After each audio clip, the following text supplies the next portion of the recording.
Então use o chapéu de ouro, se isso irá impressioná-la.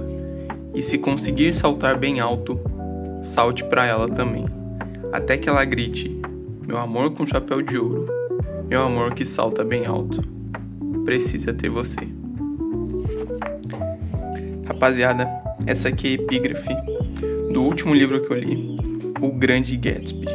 Eu gostaria de falar um pouco de vocês sobre ele, porque eu acho que ele traz um tema muito interessante, mas eu não quero falar sobre o livro, mas sim a discussão que ele aborda em si. Mas por mais que eu não vá falar sobre o livro, é importante dar primeiro uma contextualização. O que se passa no Grande Gatsby e o que ele retrata de forma simplória.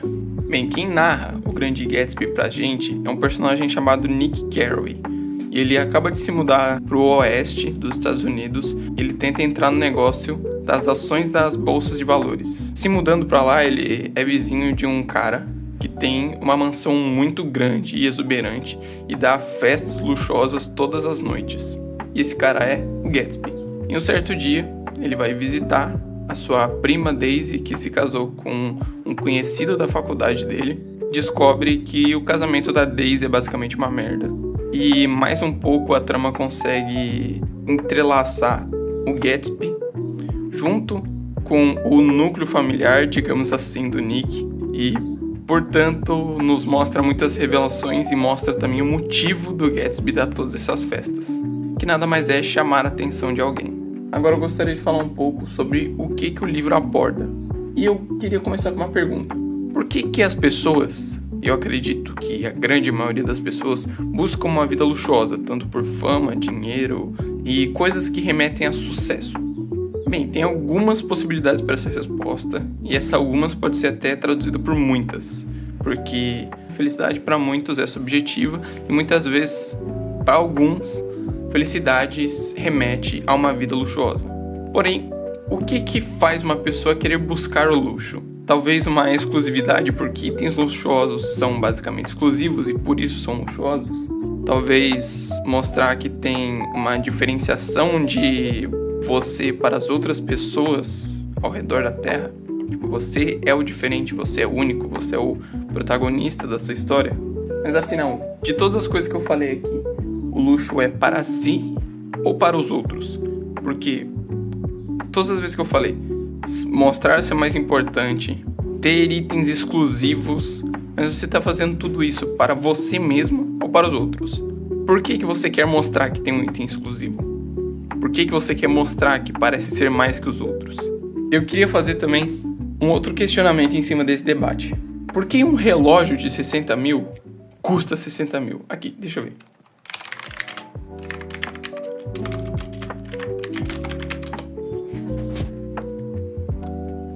Aqui, ó, pra falar que eu não tô mentindo, rapaziada, 600, 60, 2 milhões, enfim.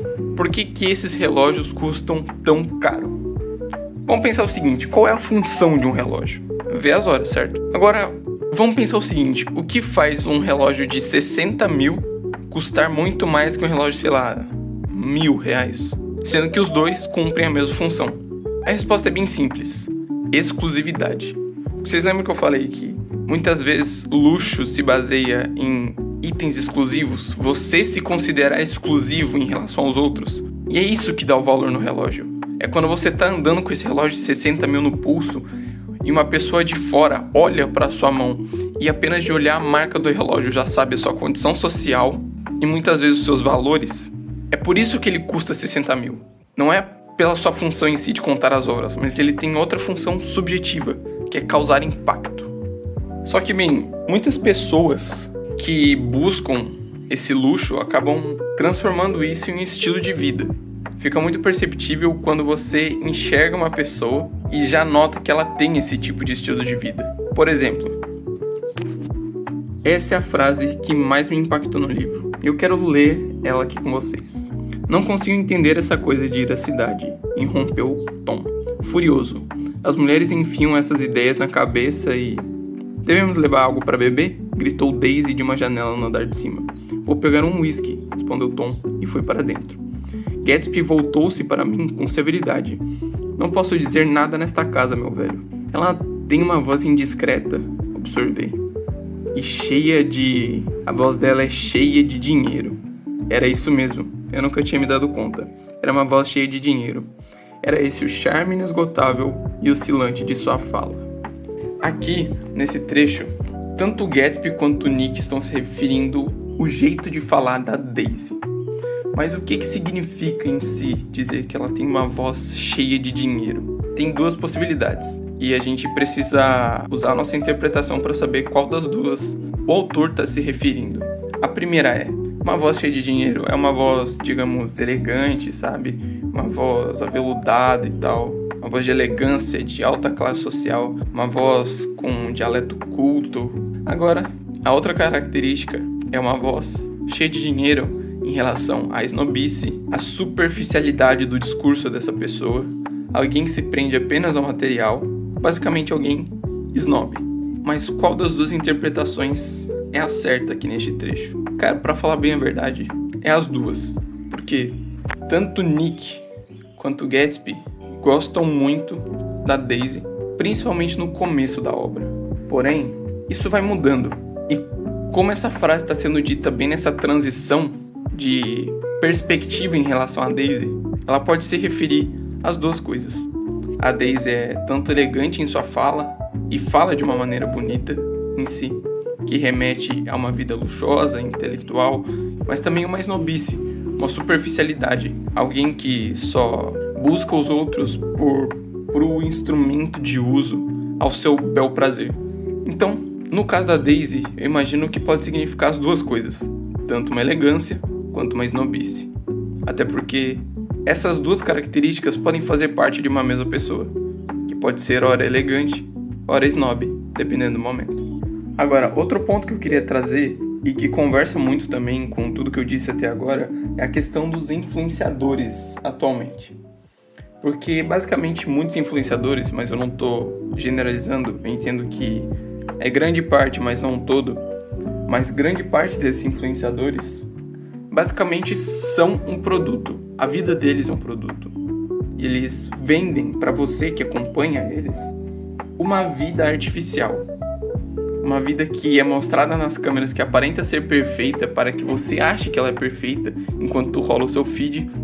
Mas na verdade, para ele acordar 5 horas da manhã, levantar da cama todo disposto, muito maquiado, se for considerar que é uma guria, esse tipo de coisa que vocês já conhecem, é uma baita mentira. Muitas vezes essas pessoas têm toda uma equipe de produção que estão lá prontos para fazer todo esse cenário, esse teatro para você achar que isso é verdade. Agora, vamos trazer a um outro debate totalmente diferente do que eu trouxe até agora. Uma vida luxuosa traz felicidade? Porque eu lembro que um dos motivos primeiros que eu falei para ter uma vida luxuosa é buscar a felicidade. E é muito importante, ter uma vida luxuosa é diferente do que ter dinheiro. Porque você pode ter dinheiro a fim de ter uma liberdade financeira, poder viajar quando quiser, trocar de carro quando quiser, esse tipo de coisa. Mas é diferente de ter uma vida luxuosa. A vida de luxo, além de você ter dinheiro, você gasta grande parte do seu dinheiro com itens exclusivos que demonstre essa luxuosidade. E sempre fique enfocado nessa glamorização. Por isso que é diferente. Dito isso, eu queria fazer um resgate filosófico em relação ao tema da felicidade com a vida luxuosa, que é falar dos estoicos e dos epicuristas. Inclusive, eu tenho um vídeo aqui no meu canal falando sobre o estoicismo e recomendo que vocês assistem. Bem, mas o que os estoicos e os epicuristas têm a nos dizer sobre a felicidade? Basicamente, eu não quero dar uma aula de filosofia nem nada disso, quero apenas resgatar. Mas tanto os estoicos quanto os epicuristas diziam que a gente precisa aprender a viver no simples. Mas por quê? Porque assim, o seu estado de felicidade não dependerá de sua condição material. Você não depende de ter um carro de luxo, anéis, relógios, joias de luxo, imóveis de luxo para ser feliz. Imagina, se você só é feliz com uma vida luxuosa, imagine se você quebra do dia pra noite. Você vai fazer o que depois? Mas enfim, eu dei uma viajada aqui, mas eu queria falar um pouco desse livro porque eu gostei muito dele. E eu acho que conversa muito sobre muitos temas atuais que estão passando, como dos influenciadores e de toda essa questão de luxo, de tentar passar uma imagem, a história do ser ou do parecer. E eu com certeza escolho ser. Até porque, como diria Nietzsche, torna-te quem tu és. E se você é, só basta ser. Acho que eu queria trazer mais vídeos sobre filosofia no canal. Mas enfim, se você gostou, deixe seu like e comenta aí embaixo. Eu respondo todos os comentários, sem exceção. Comenta o que você achou do vídeo. E se você tem algum ponto para engajar nesse debate, se você achou interessante. E é isso aí. Vou me despedindo de vocês e até a próxima.